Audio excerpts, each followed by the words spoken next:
নমস্কার বন্ধুরা, আমি সাধনা রান্নাঘর থেকে সবাইকে আরেকবার স্বাগত জানাই।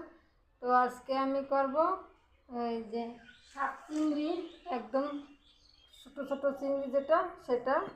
আর নিয়েছি আমি এখানে এক মুঠো পালং। তো পালংটাকে আমি কেটে নেব। কেটে দেখুন কী দিয়ে কী করি। আসুন পালং চিংড়ি করার জন্য কীভাবে হয় সবাই মিলে দেখি। এবারে করবো, চলুন।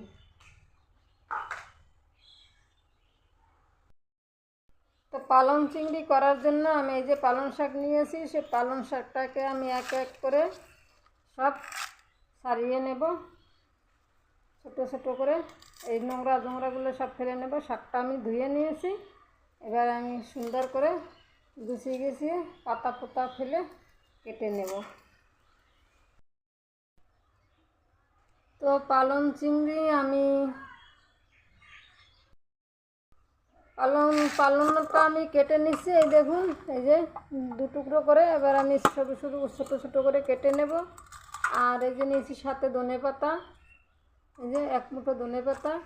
আর এই যে চিংড়িটা, যে শাক চিংড়ি, এটাকে আমি একেবারে সুন্দর করে পরিষ্কার করে ধুয়ে নিছি। তো চলুন রান্না করে।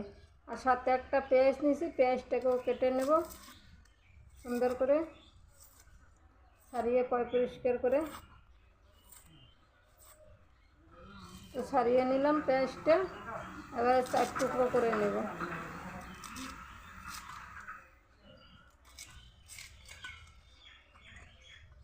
তো চলুন।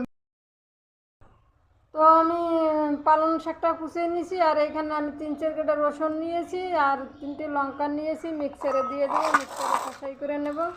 এবারে শাকগুলো ছোটো ছোটো কাটছি, এবারে মিক্সারে দিয়ে দেব, দিয়ে আমি পেস্ট করে নেব। তো পালং চিংড়ি করার জন্য আমি যে পেস্টটা করছি, এই দেখুন পেস্টটা আমার হয়ে গেছে। পেস্টটা আমি করে নিলাম। আর এই যে চিংড়িটা একটু হালকা ভেজে নেব। তো পালং চিংড়ি করার জন্য যে চিংড়িটা আমি নিয়েছি, হালকা একটু হলুদের গুঁড়ো দিয়ে দিলাম হালকা।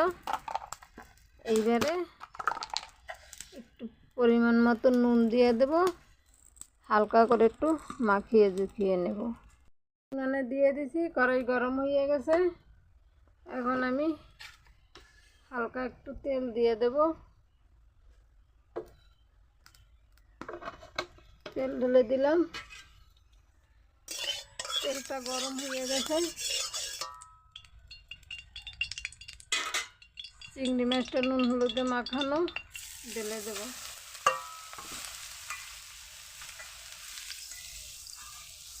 ঢেলে দিলাম। আস্তে আস্তে করে ভেজে নেব। একদম মাছুল চিংড়ি, ছোটো ছোটো চিংড়ি। তো দেখুন আমি চিংড়িটা সুন্দরভাবে ভেজে নিয়েছি, একদম লাল লাল করে। এখন আমি নামিয়ে নেব। পেস্ট করেছি, সেই পেস্টটা এই যে থালায় ঢেলে নিলাম। তো আমি এই পালনের ভিতরে চিংড়ি ভাজাটা নিয়ে নিলাম। এবার এই পালনের মতন করে নুন দেব, চিংড়িতে তো নুন দেওয়া।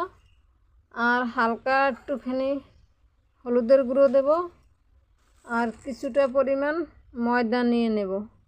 যেমন এটার যে মিক্সারটার যে আঠাটা হয়, সেই আঠাটা যে পর্যন্ত আসে সেই অবধি। আপনারা চাইলে চালের গুঁড়ো দিতে পারবেন, দিতে পারবেন, বেসন দিতে পারবেন। তো আমি ময়দাই দিয়ে দিলাম। তো দেখুন, তো আমি এখানে 50 গ্রামের মতন ময়দা নিয়েছি। এই যে টাটালো ভাপ আসবে সেরকম আমি চটকিয়ে নিলাম। তো দেখুন হয়ে গেছে। তেল ঢেলে দিলাম। তো তেলটা প্রায় গরম হয়ে এসছে, আর একটু হওয়া লাগবে। দেখতে থাকুন। তো তেলটা সুন্দর গরম হয়ে গেছে। এখন আমি এক এক করে দিয়ে দেব।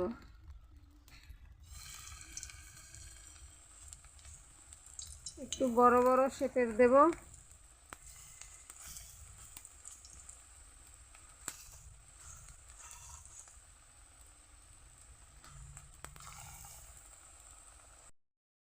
তাহলে এক সাইড ভাজা হয়ে গেছে, অপর সাইডটা উল্টিয়ে দিই।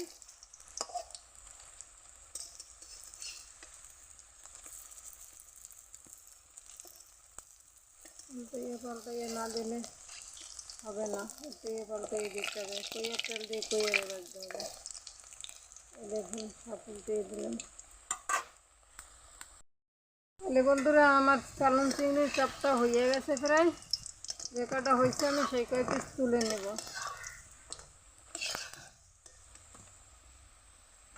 তুলে নেই।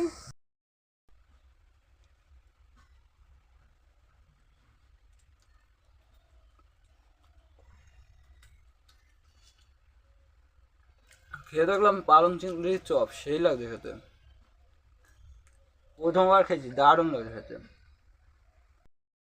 বানিয়ে নিলাম পালং চিংড়ির চপ, খেতে দুর্দান্ত স্বাদ হয়েছে। তো এই নতুন বানাইলাম, আপনারা বাড়িতে খাইয়েন বানিয়ে। আর ভিডিওটা যদি ভালো লাগে লাইক কমেন্ট শেয়ার অবশ্যই করবেন। চ্যানেল যদি নতুন হইতেন চ্যানেলটি সাবস্ক্রাইব করবেন। তো ততক্ষণ সবাই ভালো থাকুন, সুস্থ থাকুন। দেখা হবে আগামী ভিডিওতে। তো টাটা, বাই বাই।